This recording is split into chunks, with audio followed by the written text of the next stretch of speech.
योगेन चित्तस्य पदेन वाचा मलं शरीरस्य च वैद्यकेन योपाकरोत्तमप्रवरं मुनीनां पतञ्जलिं प्राञ्जलिरानतोऽस्मि।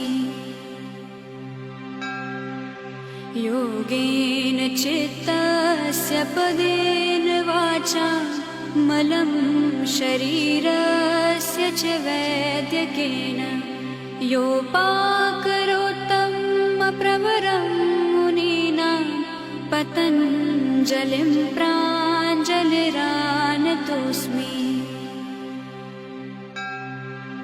योगेन चित्तस्य पदेन वाचा मलं शरीरस्य च वैद्यकेन